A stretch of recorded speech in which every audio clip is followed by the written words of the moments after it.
est temps de la grande célébration. Oui, la grande célébration, nous devons célébrer. Ce n'est pas juste une légende qu'on reçoit, c'est un atelier vivant. Il est le créateur du Zoblazo, artisan du groove, stratège de la scène et chef d'orchestre d'un système qui fait bouger plusieurs générations. Papouases, Papouas, Papouis, habitants du monde entier, recevons Frédéric Aouimewe.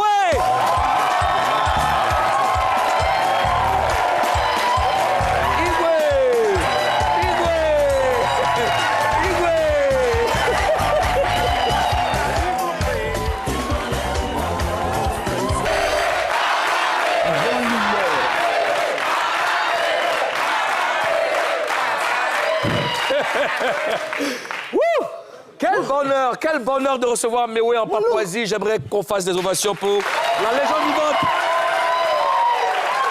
Mewe, on est très content de te recevoir ici en Papouasie. Je veux qu'on commence tout de suite avec l'un de tes premiers clips.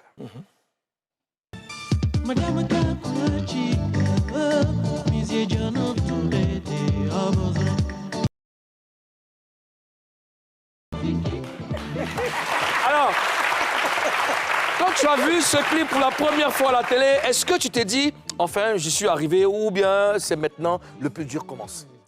Ben, le plus dur commençait. La réalité, c'est ça. Le plus dur commençait pour moi parce que c'est toujours bien de faire un succès, mais il faut faire succéder des tubes après. Et c'est pas simple à faire, en fait. Et là, on était en quelle année?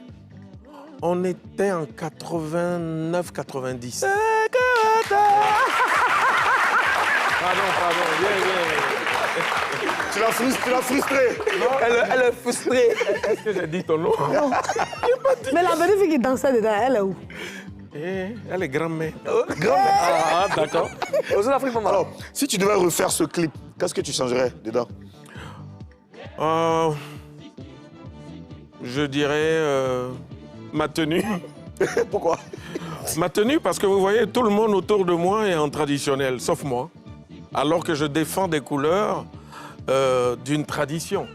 Et cette tradition n'est pas représentée par le cuir et par les bottes. Mais il faut me comprendre. Je venais d'arriver sur l'échiquier national, inconnu. Bon, c'est vrai, il y a eu podium. Mais j'arrivais, il fallait faire sensation. Et pour faire sensation, il n'y avait que le cuir à l'époque. Parce que personne ne porte ça ici. Il fallait fait marquer. chaud. On te l'a imposé? Non, c'est dans ma tête. C'est ta direction artistique? Ben oui. Je me suis dit, si je porte ça, je serai unique. Je serai seul. Mais quand tu sors de là, tu remplis un seau d'eau. Hein, oui. Quand tu finis ça, là, tu sors. Transpiration. La transpiration, là, tu remplis un seau d'eau. Wow.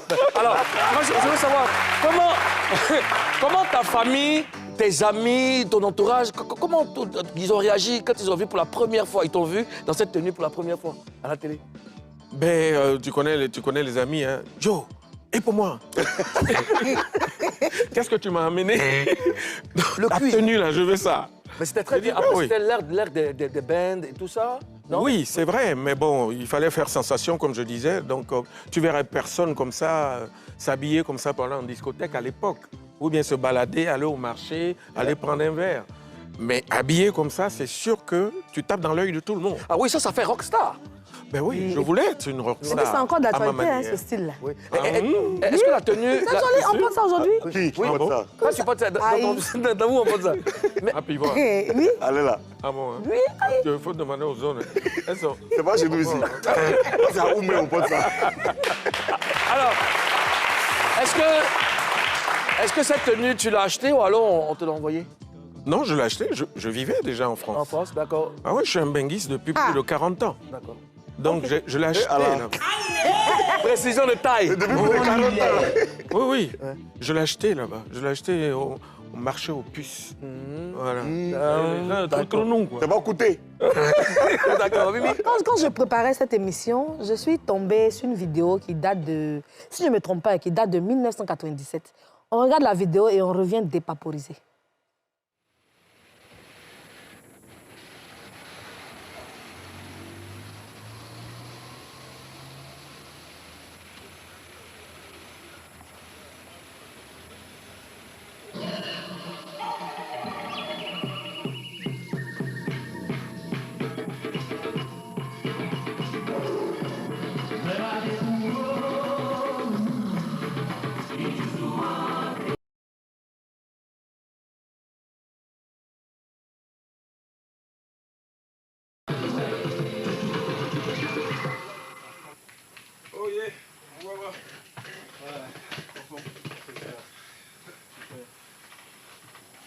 sorcier. Pas le sorcier. Un autre nom, mais pas le sorcier. Monsieur Wama. En forme? Moi, je suis en train de... Sur le premier titre, là, j'ai fait une première balance. Mais il y a tellement de... Les génies vous parlent, ça est... Alors cet album, Les Génies vous parlent, est entièrement enregistré au studio Gimmick et mixé au studio Gimmick. Gimmick qui est dans la région parisienne à Hier. Pourquoi on a choisi d'aller très loin de Paris pour avoir la tranquillité et parce que ce studio dispose de tout ce qu'il y a pour faire du bon travail. Vous allez voir dans le décor tout ce qu'il y a, le Steinway, l'Orgramonde, il y a tout pour faire du bon travail. Et donc j'ai choisi ce studio pour la tranquillité, pour la perfection au niveau technique. Ernest Mvouama. Sur cet album, il y a 12 titres. Waouh! Tu étais en avance sur ton temps, parce que déjà dans les années 90, tu faisais ce genre de vidéo-là, avant la sortie d'un projet. Et c'est ce qui se fait C'est ce qui se fait actuellement. Est-ce que tu peux nous oui. expliquer? Oui, il fallait expliquer ce qu'on faisait, il fallait que les gens voient dans quelles conditions on travaillait.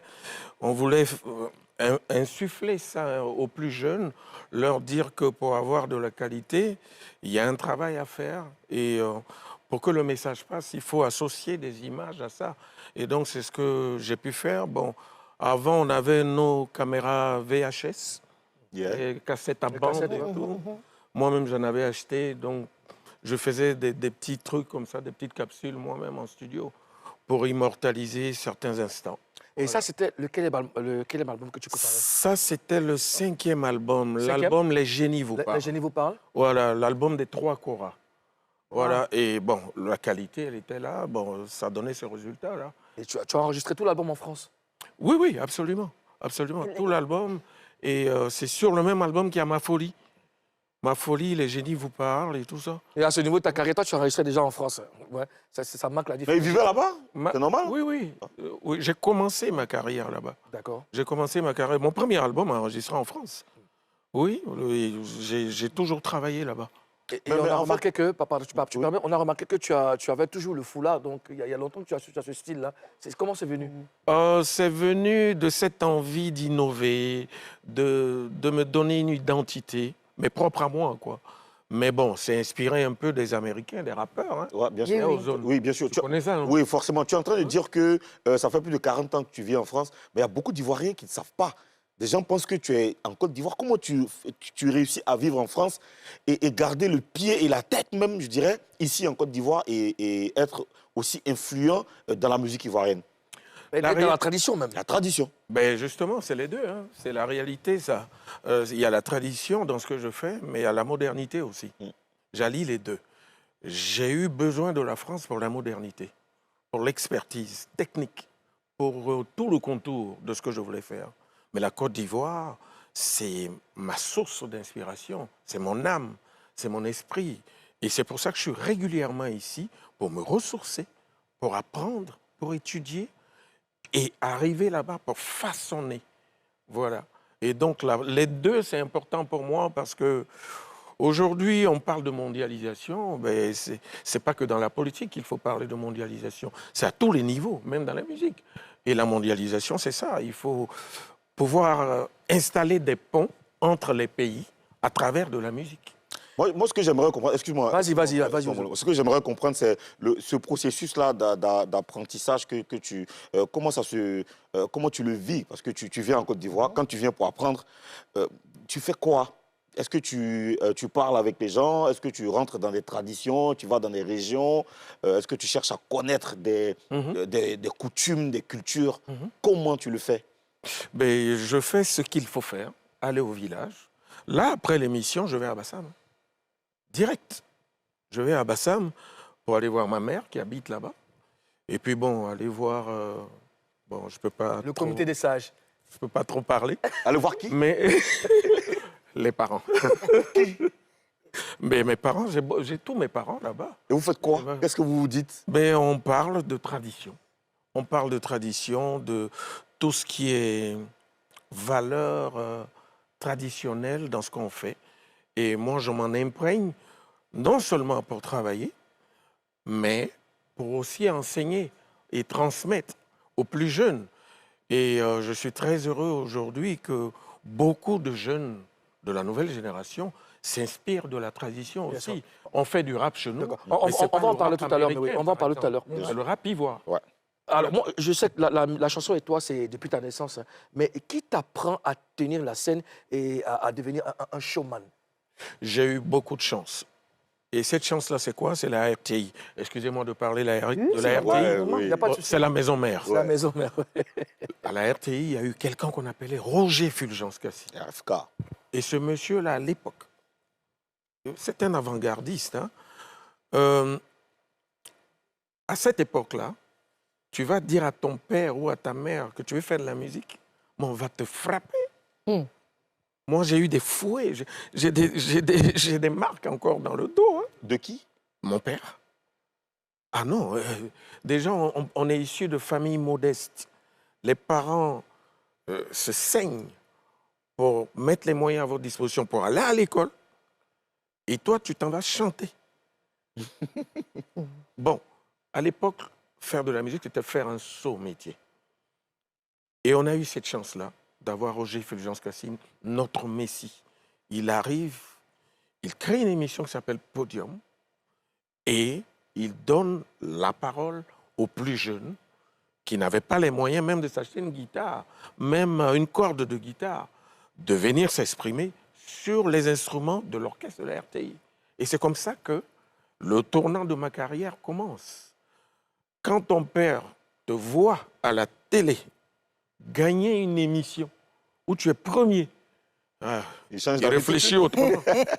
Et c'est comme ça que les choses ont évolué jusqu'à ce que je sois aujourd'hui ce que je suis. C'est vraiment un bonheur de parler avec toi, de savoir toutes ces choses. Ouais. Alors, Vis-à-vis, c'est l'une de mes chansons préférées, tu le sais. Alors, c'est quoi l'histoire derrière ce hit? Ben, Vis-à-vis, oui. Je ne l'ai pas créé, ce vis-à-vis-là.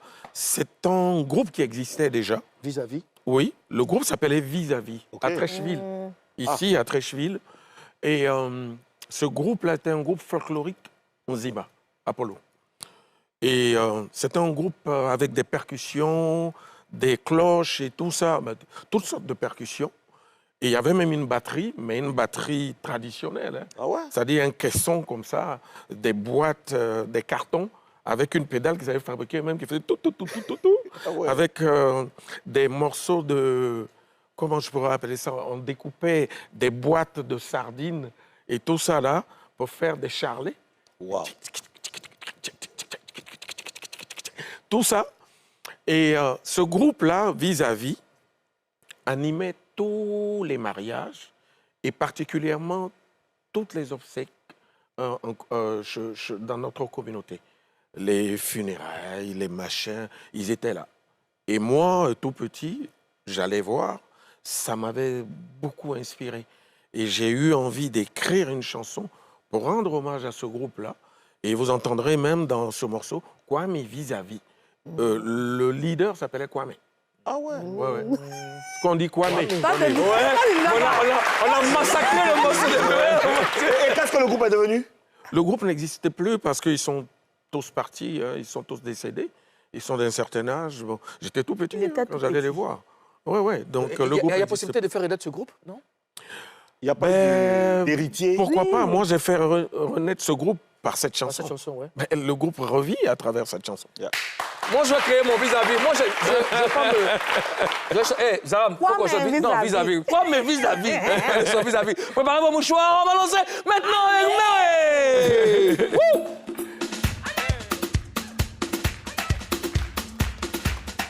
Le mouchoir!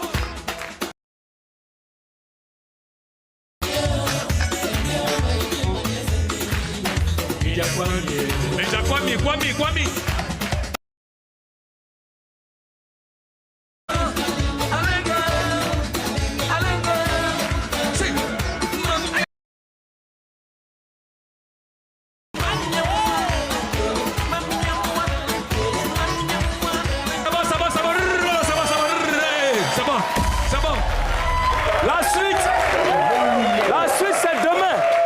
Est-ce que c'est demain au Sofitel Ivoire? Oui, Attends. pour voir Mewé, la légende du bruit, s'il vous plaît, pour Mewé. Alors, Mewé, j'ai une autre vidéo à te montrer. OK. Vous allez entendre un orchestre. Un orchestre qui est né il y a longtemps et qui a essayé de se faire une place au soleil. Mais c'est difficile dans ce monde tumultueux du show business où les talents ne manquent plus en Côte d'Ivoire, et c'est vrai. Et puis cette année, la chance a souri à cet orchestre à l'occasion du concours pour orchestre de jeunes Podium 81. Cet orchestre, vous le connaissez tous, ce sont les Génitaux.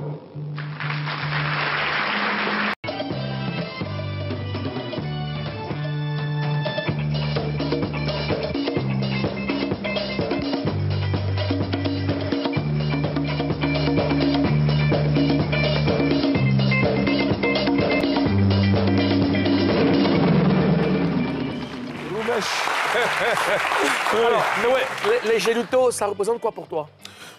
Ben, c'est le début de ma carrière sur le plan amateur.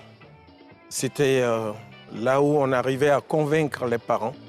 On pouvait leur dire maintenant, oui, voilà, ça c'est mon métier. J'ai appris, je suis maintenant, disons, dans le Gotha des semi-professionnels. Donc vous pouvez croire en On moi. pouvait dire aux parents qu'on a réussi. Voilà, on y est. Là, je jouais devant le président Félix Fauboigny. Ah ouais, quand Alors, même, hein. est-ce que certains membres du groupe sont devenus des célébrités, à part toi? Chouk and Pat. Chouk and Pat est là. Mais il était au piano. Au piano? Il était au piano. Chouki! Du bruit pour Chouk and Pat, s'il vous plaît. Ah, le voilà derrière. Et c'est Chouk and Pat seulement? Chouk and Pat, ah, mais il faisait même les chœurs encore. Il n'était pas encore au piano, c'est après qu'il est venu au piano. Chouk est juste à ma gauche, là, en blanc. Ouais.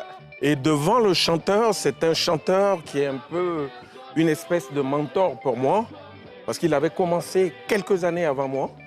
Et donc, on l'a intégré au groupe aussi, les Génitaux, donc il était avec nous. Et il s'appelle Copa, il est très connu hein, dans le milieu de notre époque. Et voilà, donc c'est des personnes après, quand je suis allé en France m'installer là-bas, qui ont basculé à la Marine nationale. Et ils ont créé l'école bleue de la Marine. Avec Chouk and Pat, Roubège, Copa et tout Maté. Maté, voilà, qui est venu après. Aujourd'hui, Tu fais partie de ces artistes-là dont les premiers essais ont été des coups de maître. Alors, raconte-nous dans les détails comment est-ce que tu as préparé ton premier album. Ouh, belle histoire. Avant de rentrer en studio, j'avais fait un constat. Et je le dis toujours. La musique ivoirienne existait, mais sur le plan national. Sur le plan international, on était encore un peu timide. Il fallait faire la révolution. Et moi, j'ai décidé de faire cette révolution-là. J'ai dit, OK, je vais m'inspirer dans un premier temps de la tradition que je maîtrise, parce que j'ai grandi avec mon oncle à Grand Bassam, à Dialou. À Dialoué. Ah ouais? C'est mon oncle, à Dialou. oh, c'est pas un tchai, c'est le nom de quelqu'un. Oui, En fait, il y a tellement de références dans tes Ah, chansons. Jaloué. c'est mon tonton. Ouais. Et qui est parti. Mais c'était lui, le batteur principal de l'Edongbolé, le tam-tam principal de l'Abissa. Comment ça s'appelle? Donc, l'Edongbolé. L'Edongbolé. Edongbolé. N'essaie pas de répéter, s'il te plaît. Edongbolé. Edongbolé. C'est le tam-tam principal de l'Abissa. C'est lui qui avait le secret de ce tam-tam-là. Et donc, moi, j'ai grandi là. Et donc, c'est comme ça que je m'acclimate et tout ça, que je me forme. Donc, forcément, quand je suis arrivé après, j'avais acquis toutes ces connaissances-là qui me permettaient de maîtriser vraiment ce que je voulais faire. Du coup, c'était très, très important pour moi. Oui, La première, comment tu as préparé, dans les détails, bien sûr, ton premier album? Le premier album. Oui. Donc, j'arrive au premier album aguerri, avec la tradition en moi. Après, il fallait que j'allie la modernité. Et à l'époque, le meilleur arrangeur de Côte d'Ivoire s'appelait Bamba Moussa Yang. Le meilleur. Il vivait en France. Donc, moi, je quitte la Côte d'Ivoire avec toute la tradition en moi. J'arrive là-bas, je le rencontre. Il accepte de travailler avec moi. Et puis, il me forme, on travaille. Et c'est avec lui qu'on a fait le premier album, Aïbébou. Et il a été immense dans la compréhension parce que c'est allé vraiment tellement vite, comme si lui-même, il était un Zima comme moi. Parce que c'est quelqu'un qui a toujours aimé aussi la tradition. Il a travaillé avec Ernesto Djedje, il a travaillé avec plein d'autres artistes. Oui, Yang. Donc forcément, ça donnait cette osmose-là qui a mis tout le monde d'accord. Et est-ce que ta façon de travailler sur tes projets a changé, de tes débuts jusqu'à maintenant? Ah oui, ça a beaucoup changé parce que pour la première fois, par exemple, j'ai eu affaire à Yang qui m'a assisté, qui m'a aidé, qui m'a montré ce qu'il fallait faire. Et quand j'étais prêt, je me suis pris en charge après. Donc déjà, il y a eu un changement. J'étais moi-même mon arrangeur. À quel moment? À partir du deuxième album, sur 200% Zo Blazo. On a gagné. C'est moi qui ai arrangé ça. Aïe, ah ouais. Eh bien, dis donc. Comment tu as attaqué? Tu es l'homme. Mais tu vois, c'est bien, c'est un Bamba qui est à la base de l'histoire. C'est un Bamba qui est à la base de l'histoire. Reviens, s'il te plaît. Alors, mais oui, tu es vraiment l'artiste de toutes les générations, la preuve. Il y a un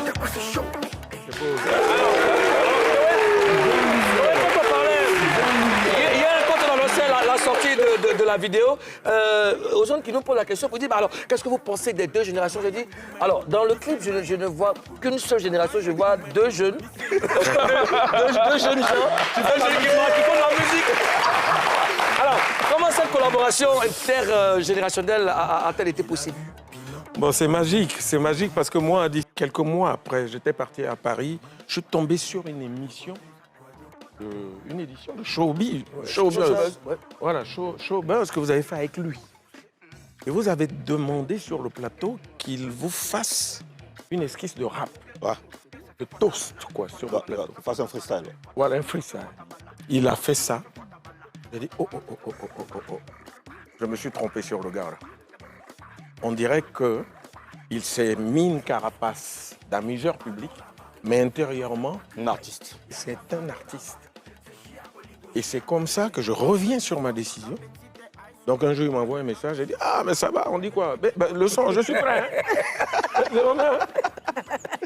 Et je suis rentré en studio après, à Paris, j'ai enregistré, je lui ai envoyé le truc, il a validé et c'est parti. Et voilà, Donc, chef-d'œuvre. Donc on peut dire que cette collaboration, Showbuzz a contribué. le déclic est venu de Showbuzz. Il est temps de le dire, tu disais... Non, tu disais, je sais pas bien, tu disais... Showbuzz a contribué à la naissance de ce titre. D'accord. Mais après, tout le monde se demande, mais comment Mewe fait pour s'adapter à tous les genres musicaux? Qu'est-ce que tu peux leur répondre? C'est pas sorcier. C'est pas sorcier. Tu prends un mécanicien. Ah si, c'est ça. Un mécanicien. Tu lui envoies, excusez-moi pour la pub, hein, une Peugeot qui est en panne. Il ouvre le capot. Il dit, ah là, c'est le Delco. Le lendemain, quelqu'un d'autre lui envoie une Mercedes. Il ouvre le capot. Ah non, c'est le Cardan. Tu lui envoies une autre voiture, tu envoies un Kwanji. Kwanji. Ouais. Il ouvre le capot et dit, ah non, c'est la courroie. Peu importe la marque. Ah. Mais pourquoi nous, on ne peut pas faire ça? Ou tu connais le métier, ou tu ne le connais pas. Parce que beaucoup croient que faire de la musique, c'est pas faire un métier, en fait. Donc, il y en a qui se lèvent, ils rentrent en studio. Non! On apprend à faire de la musique. Et quand tu as appris, je vous ai parlé de mon parcours, là. Vous avez vu comment j'ai commencé? Tout petit, comme ça, à travailler, jouer des instruments. Avec Bamba? Machin, tout. Oui, avec Bamba. On a eu un temps. Il y a eu à faire. 200... Ah, d'accord, il j'avais pas finissait. Tu fait. comprends? Quand tu arrives à ça et que tu as guéri, tu es un expert dans ton domaine, on te donne tout, tu vas faire. Je peux faire tout. Simplement parce que tu pas un problème. es outillé. Est-ce qu'il y a un style, est-ce qu'il y a un genre musical, est-ce qu'il y a un genre musical qui t'a fatigué plus que les autres T'as en bloqué. termes de pratique? Honnêtement, non. Est-ce que t'as déjà fait Zouglou? Honnêtement, non. Oui, ça m'a fatigué. Oui, mais c'est pas fort, t'as pas encore Ça m'a fait fatigué. du coup. Non, Si. je suis Ça guéri. l'a fatigué, là? Si, non, pas je suis guéri. Sur le dernier album, est-ce que c'était l'avant-dernier? Le morceau s'appelle quoi? Alors, j'ai oublié mon C'est ton album. Ouais, c'est Mais je t'ai pas fatigué comment? Ils ont une technique, les gars. Hein. Ils ont une technique. Parce qu'en plus, moi, c'était dans le genre Woyo que je voulais faire mon truc. Ah, c'est ça. C'est très rapide. Et c'est très rapide et il faut avoir des idées. Exactement. Oui. Oh, comment cette chanson? Mais c'est le génie des palais. Ça c'est... Non, c'est sur le dernier album. Il faut que tu nous reviennes avec un Zouglou Woyo. Ça, si. Parce que tu as Ça va fait me revenir. la rumba, tu as fait du zouk, tu as fait rap, du jazz, tu as fait fait bachata, tu as fait merengue. Zouglou. Zouglou. Oui, c'était ça. Ah, tu sais ça? En fait, quand je composais le morceau Zouglou, c'était sur ça que je me suis inspiré, sur le Woyo. Et puis, c'était... Waye gogo waye gogo c'est vrai gogo. Voilà. Non, c'est ça, non? Non, c'est pas Bobby Yodé. Non, c'est pas ça, Yodé. Yodé Coco. Yodé Coco. Et puis, victoire. Voilà. Yodé Siro. Les deux morceaux, là, c'est dessus que j'ai travaillé. D'accord, Mimi. Voilà. 200% Zoblazo, c'est quoi son histoire? Ben, l'histoire, c'est fêter ma victoire. Le titre, c'est Toto. Non, c'est pas Toto. C'est pas Toto? Il y a Toto, Oui. mais il y a une autre chanson. Il y a, on était une passé autre dessus, hein. chanson. Non, en fait, je... Non, on était il est en passé train de dessus. m'aider. Mimi, on y va. C'est sur le même album. Ok. Mais oui, tu vois comment les bombas sont. Nous, on est devant, ils sont. On y va, Mimi. Oui, il n'a pas te répondre. L'histoire de 200% Zoblazo. Oui, L'histoire de... sur Toto, j'ai fait même deux Zouglou. Non, C'est que tu as fait. non, c'est vrai. Excuse-moi, je te réponds. J'ai raison? Il a raison. C'est Bamba. C'est Toto. Oui, il y a eu Toto, mais Toto, c'était un Zouglou cool. Un Zouglou cool. Ok. Mais il y a un Woyo derrière. Pourquoi vous avez fait ça? Sur le Mais oui, même on doit morceau. revenir dessus. On y va, Mimi. 200% Zoblazo, c'est le deuxième album. C'est l'album à partir duquel je commence à m'arranger moi-même. Qu'est-ce que je voulais faire? Vous remarquerez que dans le refrain, on entend « on a gagné ». Moi, je suis arrivé avec le premier album presque inconnu sur le marché professionnel. Et j'arrive, je m'impose tout de suite. Je suis numéro 1 en Côte d'Ivoire. Meilleur artiste de Côte d'Ivoire. Donc, j'ai voulu fêter ma victoire en 91 avec 200% Zoblazo que j'ai écrit pour fêter ma propre victoire. Et puis, les éléphants vont au Sénégal. 92. 92. Ils prennent la coupe. Fais-toi cette victoire avec Mimi Mewette. Mimi Mewette. Mimi.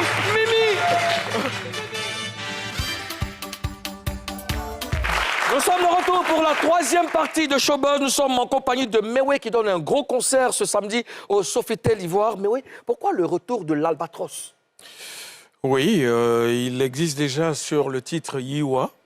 Et du coup, ça arrivait à point nommé parce que ça faisait un moment que je ne m'étais pas produit au Palais des Congrès de l'Hôtel Ivoire pour le grand public. C'était très souvent des soirées privées pour des sociétés, pour des choses comme ça, voilà. Mais pour le grand public, ça faisait un moment. Alors que je crois être le recordman de passage au Palais des Congrès, en Côte d'Ivoire. Et donc, c'était le grand retour. Il fallait que je revienne pour retrouver mon public. Mais oui, alors, sold out en quelques jours. Waouh, comment ça s'explique? C'est fort. Serge Benoît a fait plus que moi. Hein. Ah oui. Ah non, mais je veux dire... Mais vous n'êtes pas de la même génération. Non, c'est pas la même génération. Mais oui, je veux dire, mais oui, a traversé des générations. On parle de 35 ans de carrière et sold out en quelques jours, c'est pas évident. Ben bon, ça veut dire qu'il y a des Appelez ça d'abord personnes... même. Voilà. Je dirais qu'on rend grâce à Dieu. Hein. Être cité parmi les anciens et puis arriver à faire encore sensation, c'est une grâce. C'est une grâce. Merci à Dieu. Hein. Mais ouais, tout à l'heure, quand tu chantais avec Mimi Blonde, tu as dit Mimi Blonde, futur choriste de Mewé. Oh, mais j'ai mal entendu. Est-ce que je peux la payer? Bon, je Papa, sais pas. Mais tu ne faut pas me payer. Oh, il y a eu affaire. En fait, c'est qu'elle en tête dit là. Ah, ok, donc... Pourquoi l'argent? D'accord, ok. Qu'est-ce que je veux faire avec l'argent? Alors, pour revenir au concert, le concert a été organisé par Eliam Diamke, un nom très bien connu chez nous ici à NCI, puisqu'il produit des séries. N'oubliez pas de vous abonner. Abonnez-vous massivement. Opération 1 million de followers. Et likez. Laissez un commentaire si ça vous a plu. Et surtout, aidez-moi à partager au maximum. C'est pas ça? C'est ça?